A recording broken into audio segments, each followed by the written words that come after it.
Hi everyone, wherever you are on this ball we dribble is Earth. Today, we got a basketball story for you from Southeastern Europe. Many past and present good NBA players were born on the land roughly the size of Cameroon or Yemen. Let's focus on the present and combine 12 NBA Balkan players who would together dominate the league.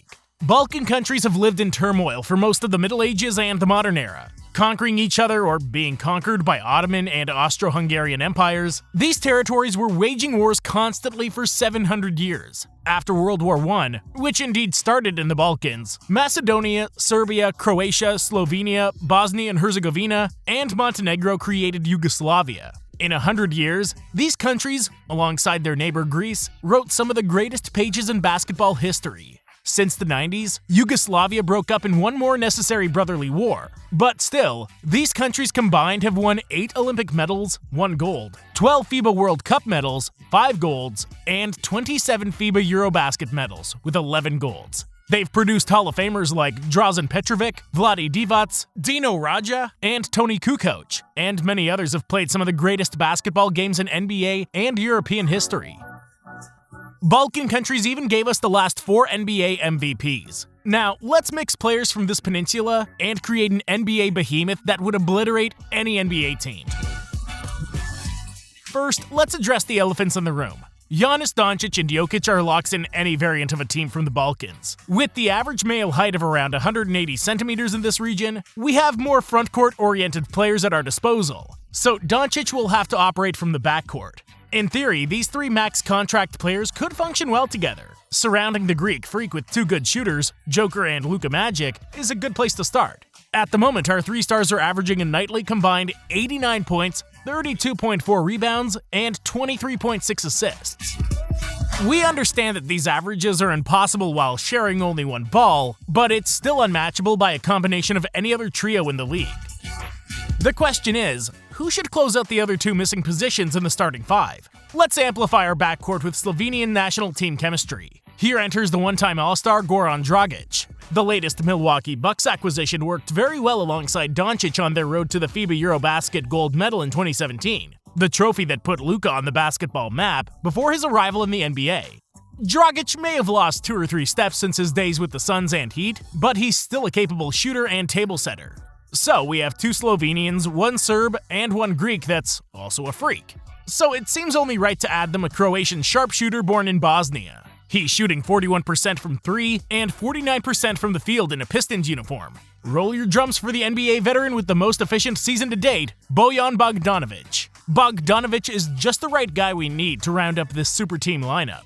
Driving lanes and pick-and-roll opportunities will come in plenty, with him spreading the floor and hitting catch-and-shoot wide-open triples when opponents decide to double-team our stars. I'm sure you're interested to find out who comes off the bench, but let's just concentrate on these starters for a little while. Yeah, we all see it, our weakness is defense, particularly defensive switchability. But if Utah could do it in past years with only 1 great unmovable defender in Gobert, it can be accomplished with Giannis for sure. But our game plan should be terrorizing opponents offensively with 125 per game. In that case, no one's gonna remember that we surrendered 110. There aren't many new things that you can discover about a 2-time NBA MVP who's on a path to winning that award for the 3rd straight season, an achievement that hasn't happened since Larry Bird did it in 1986. Jokic has been nothing but a menace to his opponents, shooting 66% from the floor and 82% from the foul line. He's found ways to score on every level. Still, his biggest contribution is his magic-like assists. In transition, in the low post, and at the high post, the Joker's analyzing his teammates' movements and finding passes that seemed impossible at first glance. Having a fast break maestro in Antetokounmpo will do wonders for the trademark Hail Mary one-handed passes that he throws so precisely. It shouldn't go unnoticed that his ability to play a pick-and-pop role with both Doncic and Giannis will open up offensive angles for corner passes or leave him wide open to shoot threes. He may not be a paint protector feature that was requested in prior eras when Jabbar, Olajuwon, or David Robinson were playing, but with his big frame and great defensive rebounding instincts, he's no pushover either. For years now, NBA analysts have been stressing out the need for Giannis to become a better 3-point shooter. But when he plays in the same lineup with Doncic, Jokic, Bogdanovic, Dragic, and our 6th man that'll become exposed soon, he'll be in charge of attacking the paint, constantly and relentlessly, just as we're used to the most dominant player in the NBA right now. Still, the best Greek player in the history of this ancient country will have to provide his biggest contribution on the defensive side. He must be in charge of checking the best player on the opposing team. As the Defensive Player of the Year in 2020, he already showed us what kind of havoc he can be on the less glamorous end. His ability to switch on almost anybody and still get those chase down blocks will be essential to make this defense work. It may sound strange when you have these players above to pass the ball in decisive situations to someone else. He's not just someone else, but the top 3 clutch player in the NBA right now. He proves that being clutch is not just about scoring while leading clutch assists and coming 5th in clutch. Offensively, he can be the one who finishes late clock situations during and at the end of games. Also, we haven't seen a big enough sample of Luka playing with any top talent teammates. With attention on others, those late shot clock shots will come with more space. Finally, it's time to present the 6th man of this team. The player will probably be used in closing lineups instead of Jokic, another NBA three-point flamethrower who shoots above 40% beyond the arc on 6.9 attempts per game. It's a plus that he's used to coming off the bench and attacking second units. Maybe commentators will suffer a bit when we pick another Bogdanovic, but this time from the Serbian side.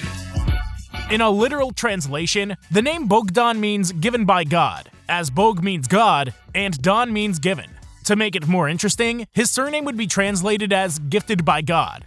As mentioned before, Balkan countries usually produce tall frontcourt NBA players, about whom you'll find out more once I present my reserves. So Bogdan as a shooting guard is a blessing, pun intended. His secondary playmaking is welcomed when Doncic or Giannis catch a break, and he's known for keeping turnovers and low numbers. Bogdan is quietly averaging 14.3 points per game for his career, a statistic that may surprise many of you. Now, let's address the rest of the bench, and don't be surprised if you find some All-Stars down there. The quality of your starting lineup can easily be measured when a 2-time All-Star who's averaging 17.7 points per game, 11.3 rebounds per game, and 3.3 assists per game in 2023 is sitting on the bench. A big man coming from the small country of Montenegro, and one of the best players to ever put on an Orlando Magic uniform, now in his 3rd season in Chicago, we present you glorified reserve Nikola Vucevic. The second Nikola on our roster isn't a perfect fit alongside the first one, but he will provide similar team value in small doses when Jokic needs a breather. He's a solid passer, great rebounder, and screen setter, especially in pick-and-pop situations, since Vucevic has 3 NBA seasons in which he shot above 40% from downtown. The third center on this roster is another starting caliber center. Although he's only 26 years old, he's playing his 7th season and is currently posting a double-double with 10.3 points per game and 10.1 rebounds per game. Both of his NBA gigs came in Los Angeles, and right now he's playing alongside Leonard and George. We're talking about another Croat born in Bosnia, Ivica Zubac. With the first 2 centers known for stretching the floor purposes, Zubac will bring more rolling to the paint offensively and paint protection defensively. His efficiency is welcomed since he's shooting above 60% during his career.